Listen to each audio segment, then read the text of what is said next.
Hello दोस्तों, स्वागत है आपका मेरे चैनल यूपीएससी एनसीईआरटी मेंटर में। आज हम पढ़ेंगे क्लास 12 का बुक नंबर 3 हिस्ट्री का चैप्टर नंबर 10, जिसमें मैंने पार्ट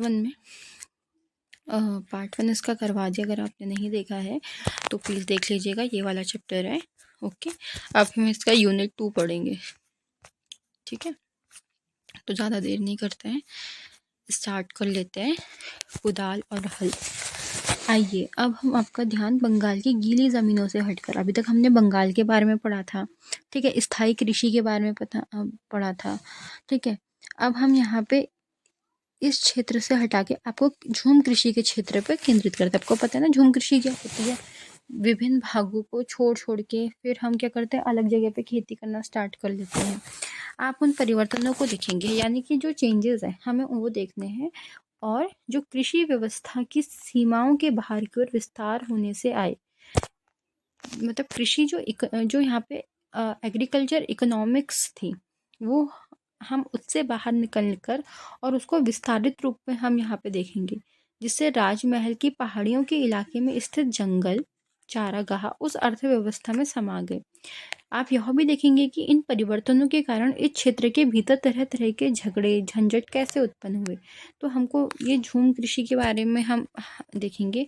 वहाँ की जो अर्थव्यवस्था है, कृषक अर्थव्यवस्था, उन सीमाओं से कैसे बाहर निकले, जंगल चारागाह के हमको यहाँ पे देखेंगे कि वो कैसे अर्थव्यवस्था में समा गए और झगड़े कैसे उत्पन्न हुए।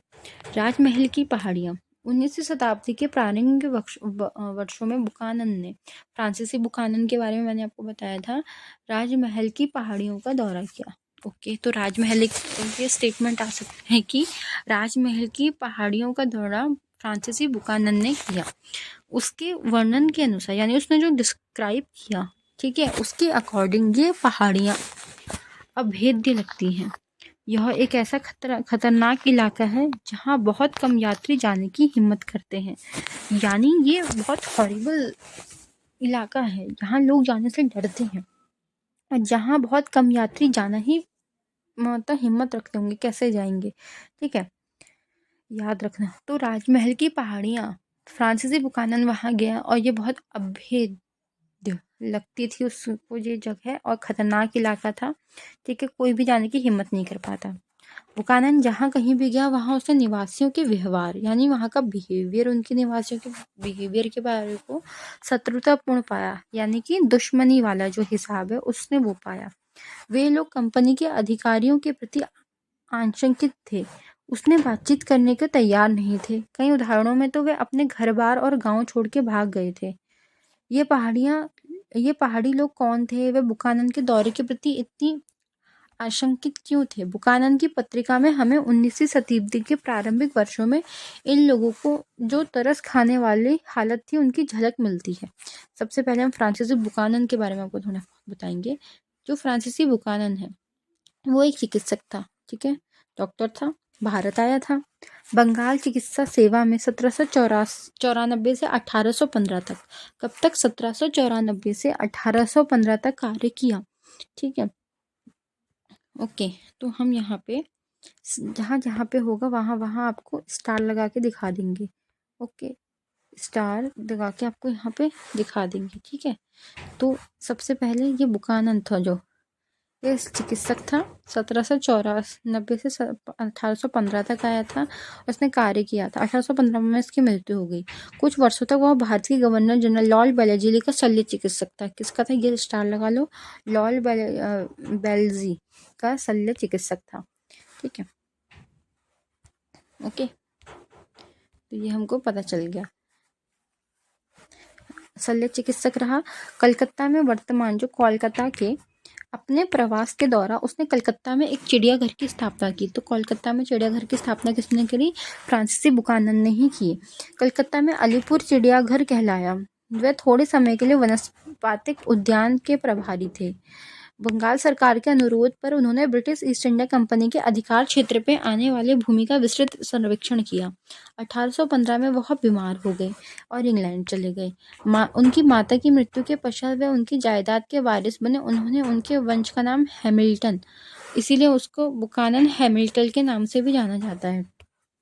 ठीक है, तो हम तक देखो फ्रांसीसी बुकानन के बारे में पढ़ लो भाई। ये फ्रांसीसी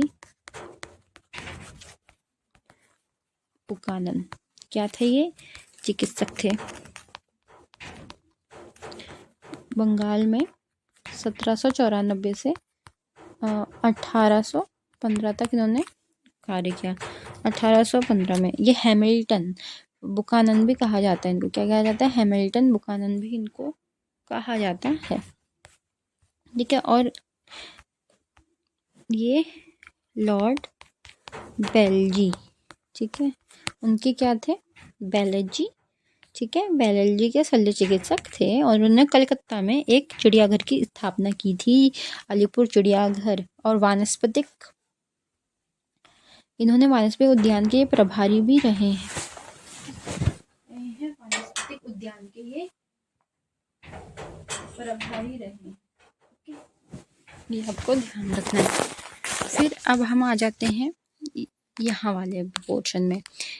अब हमको जानना है ये पहाड़ी लोग कौन थे, बुकानन के दौरे के प्रति इनकी आशंकित क्यों थे। बुकानन की पत्रिका में हमें मतलब उन्होंने अपनी डायरी में जो लिखा, ठीक है, कि जहाँ उसने भ्रमण किया था, लोगों की मुलाकात की थी, उनके रीति रिवाज देखा था। यह पत्रिका हमारे मस्तिष्क में अनेक प्रश्न खड़े करती है, किंतु हमेशा उत्तर देने में सहायक नहीं होती। उसकी यह डायरी समय के केवल क्षण विशेष के बारे में बतलाती है। क्या बतलाती है? क्षण विशेष के बारे में बतलाती है, लोगों स्थानों के लंबे इतिहास के बारे में नहीं बतलाती। ऐसे लंबे इतिहास के लिए इतिहासकारों को अन्य रिकॉर्ड की ओर मुड़ना होगा। क्या होना होगा? अन्य रिकॉर्ड की ओर मुड़ना होगा। एक लंबे इतिहास के लिए इतिहासकारों को अन्य रिकॉर्ड की ओर मुड़ना होगा। अब यहाँ पे ये पहाड़ी लोग कौन थे, वे बुकानन के दौरे के प्रति इतने आशंकित क्यों थे, ये सब कुछ हमने पढ़ा। तरस खाने की हालत थी, झलक मिलती है उनको। डायरी में लिखते हैं जब उन्होंने भ्रमण किया, उनके रीति रिवाजों को जानने का प्रयास किया और पत्रिका को पढ़ते समय कुछ मस्तिष्क में प्रश्न खड़े होते हैं, किंतु हाँ हमेशा हमें उत्तर देने में सहायक नहीं होते। उनकी यह डायरी समय में केवल एक क्षण विशेष के बारे में ही बतलाती है, ठीक है, लोगों को तथा स्थानों में लंबे इतिहास के बारे में नहीं बतलाती। ऐसे लंबे इतिहास के लिए इतिहासकारों को अन्य रिकॉर्ड की ओर मुड़ना होगा। यदि हम 18वीं सदी के परवर्ती दशकों में राजस्व अभिलेख पर दृष्टि रखें तो हम जान लेंगे कि इन पहाड़ी लोगों में पहाड़ियाँ क्यों कहा जाता था। इन पहाड़ी लोगों को पहाड़ियाँ क्यों कहा जाता था? वे राजमहल की पहाड़ियों के इर्द गिर्द रहा करते थे। वे जंगल की उपज में अपनी गुजर बसर करते थे, ठीक है, राजमहल की पहाड़ी में रहते थे और जंगल की उपज पे अपनी गुजर बसर करते थे। वे झूम खेती किया करते थे। वे जंगल के छोटे से हिस्से में झाड़ियों को काटकर और घास फूस को जलाकर जमीन को साफ कर लेते थे और राख की पोटास में उपजाऊ बनी जमीन पर ये पहाड़ियाँ लोग अपने खाने के लिए तरह तरह के दालें और ज्वार बाजरा उगाते थे। वे अपने कुदाल से जमीन को थोड़ा कुचल लेते थे। कुछ वर्षों तक उस साफ की गई जमीन में खेती करते थे और फिर उसे कुछ वर्षों के लिए परती छोड़कर नए इलाके में चले जाते थे, जिससे कि उस जमीन में खोई उर्वरता फिर से उत्पन्न हो जाए। उन जंगलों में पहाड़िया लोग खाने के लिए महुआ के फूल इकट्ठे करते थे। महुआ के फूल इकट्ठे करते थे, बेचने के लिए रेशम का कोया, राल और काठ कोयला बनाने के लिए लकड़ियां इकट्ठी करते थे। पेड़ों के नीचे जो छोटे छोटे पौधे उग जाते थे या परती जमीन पे घास फूस की हरी चादर से बिछ जाती थी, वह पशुओं के लिए चारागाह बन जाती थी, ठीक है।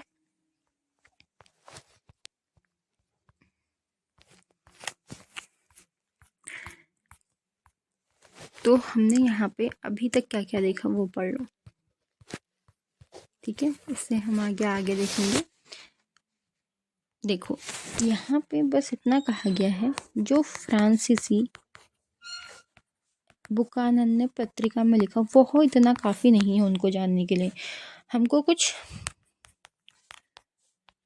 अभिलेख जो हैं, ठीक है, अभिलेखागारों की जो सहायता लेनी पड़ेगी।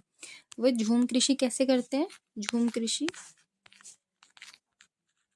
वो पहले वहाँ उगाएंगे, खेती करेंगे, फिर उसे छोड़ देंगे, फिर वहाँ पे पोटाश यानी उसे जलाकर वो ताकि वो उपजाऊ बन जाए, उपजाऊता आ जाए उसमें, उसको छोड़ के चले जाएंगे राख बना के। उसी राख में जो है पोटास होता है, तो वो उपजाऊ कर देता है उसको, भूमि को। फिर उसको छोड़ के वो कहीं और खेती करेंगे। ठीक है। और वो कहते थे कि राजमहल, इनको पहाड़ियाँ इसलिए कहा जाता है क्योंकि राजमहल की पहाड़ियों के इर्द गिर्द ही रहते थे, वहाँ गुजर बसर करते थे, घास फूसों को जला के ज़मीन साफ कर लेते थे। यहाँ मैंने पोटास कहा ना, तो इसको कर लो भाई मार्क, पोटास। ठीक है। ऊर्जा उत्पन्न हो जाती थी। फिर उन्होंने कहा कि ये महुआ के फूल इकट्ठे करते थे, महुआ के फूल बेचने के लिए। रेशम का कोया, क्या है, रेशम का कोया, कोया, रेशम का कोया, राल, काठ, कोयला बनाने के लिए लकड़ियाँ इकट्ठी करते थे। काठ, कोयला बनाने की लकड़ियाँ, रेशम का कोया और महुआ के फूल। पेड़ों के नीचे छोटे छोटे पौधे उग जाते थे और जब पड़ती ज़मीन पे घास फूस की हरी चादर से बिछ जाती थी। वह पशुओं के लिए चारागाह बन जाते थे। ठीक है। ये क्या करते थे कि जो पेड़ के नीचे छोटे छोटे पौधे उग जाते थे, ठीक है, और जो पड़ती है ज़मीन पर घास फूस की हरी चादर से बिछ जाती थी, और अब जब उसमें घास फूस हो जाएगी तो फिर वो पशु लोग उसको चरागाह वो बन जाएगा। तो ये हमने आज पढ़ा, इतना ही पढ़ेंगे, ज़्यादा लंबी वीडियो कोई दिखता भी नहीं है। ठीक है। तो 11 मिनट की वीडियो बहुत है।